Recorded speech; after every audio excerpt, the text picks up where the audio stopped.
ತಾಯಿ ಬಗ್ಗೆ ನಿಮ್ದೊಂದು ಅಭಿಪ್ರಾಯ. ತಾಯಿ ಬಗ್ಗೆ ಅಭಿಪ್ರಾಯ ಕೊಡೋಷ್ಟು ದೊಡ್ಡವ್ರು ನಾವಲ್ಲ ಆಕ್ಚುಲಿ. ಯಾಕಂದ್ರೆ ಬಂದ್ರೆ ತಾಯಿ ಬಗ್ಗೆ ಎಲ್ಲರಿಗೂ ಪ್ರೀತಿ ಇದ್ದೇ ಇರುತ್ತೆ. ಪ್ರಪಂಚದಲ್ಲಿ ತುಂಬಾ ಕೇರ್ ಮಾಡೋ ಏಕೈಕ ವ್ಯಕ್ತಿ ತಾಯಿ ಮಾತ್ರ.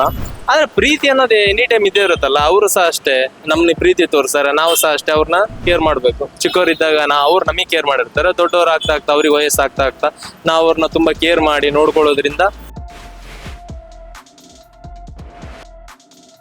ತಾಯಿ ಬಗ್ಗೆ ನಿಮ್ದೊಂದು ಅಭಿಪ್ರಾಯ.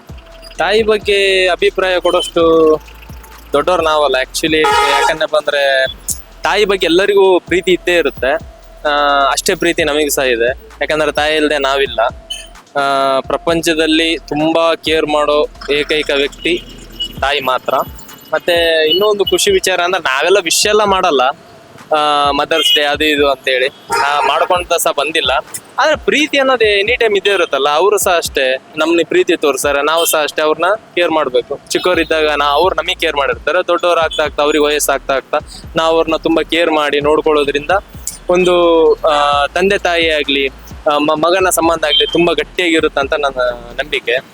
ಮತ್ತೆ ಅದಕ್ಕಿಂತ ಹೆಚ್ಚಾಗಿ ಹೇಳ್ಬೇಕನ್ನಪ್ಪ ಅಂದ್ರೆ ಪ್ರಪಂಚದಲ್ಲಿ ಯಾರೇ ಕೈ ಬಿಟ್ರು ಸಹ ತಾಯಿ ನಮ್ಮನ್ನ ಕೈ ಬಿಡಲ್ಲ. ಅದು ಮಾತ್ರ. ಮಗ ಅವು ಕೊಲೆಗಾರನೇ ಆಗಿದ್ರು ಕೂಡ ತಾಯಿಗೆ ಒಂದು ಒಳ್ಳೆ ಮಗನೇ ಅವನು. ತಾಯಿ ಪ್ರೀತಿ ಯಾವತ್ತೂ ಸಹ ಕಮ್ಮಿ ಆಗ್ಲಿಕ್ಕೆ ಸಾಧ್ಯ ಇಲ್ಲ. ಪ್ರಪಂಚನೇ ಅವನ್ನ ದೂಡಿದ್ರು ಸಹ ತಾಯಿ ಮಾತ್ರ ಅವನ ಮೇಲೆ ನಂಬಿಕೆ ಇಟ್ಟೇ ಇಟ್ಟಿರ್ತಾಳೆ. ಅದಕ್ಕೆ ತಾಯಿ ಏನಪ್ಪ ಅಂದ್ರೆ ದೇವರ ಸಮಾನ ಅಂತ. ಈಗ ತಾಯಿ ಅಷ್ಟೆಲ್ಲ ನಂಬಿಕೆ ಇಟ್ಟಿರ್ತಾರೆ. ಅದಾದ್ರೆ ಸಹ ಕೆಲವೊಮ್ಮೆ ಹೆತ್ತ ತಾಯಿಯರನ್ನೇ ಕೆಲವರು ಮಕ್ಕಳು ವೃದ್ಧಾಶ್ರಮಕ್ಕೆಲ್ಲ ತಗೊಂಡೋಗಿ ಹಾಕ್ತಾರೆ. ಇದನ್ನ ನೋಡೋಕೆ ಏನಂತ ಅನಿಸ್ತದೆ ಈ ಕಡೆ?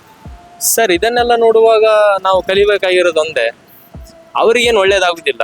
ಅವ್ರಿಗೂ ಸಹ ಮದುವೆ ಆಗ್ತದೆ, ಮಕ್ಕಳಾಗ್ತದೆ.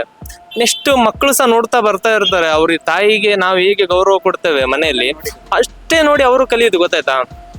ನಾವು ಹೇಗೆ ತಾಯಿಯನ್ನು ನೋಡ್ಕೊಂತೀವಿ, ನೆಕ್ಸ್ಟ್ ನಮ್ಮ ಮಕ್ಕಳು ನಮ್ಮನ್ನ ಅಷ್ಟೇ ಚೆನ್ನಾಗಿ ನೋಡ್ಕೊಂತಾರೆ. ಅದು ಬಿಟ್ಟನಪ್ಪ ಅಂದ್ರೆ ಏನ್ ವ್ಯತ್ಯಾಸ ಏನಿಲ್ಲ. ಕರ್ಮ ರಿಟರ್ನ್ಸ್ ಅದೇ ಆಗ್ತದೆ ಅಷ್ಟೇ.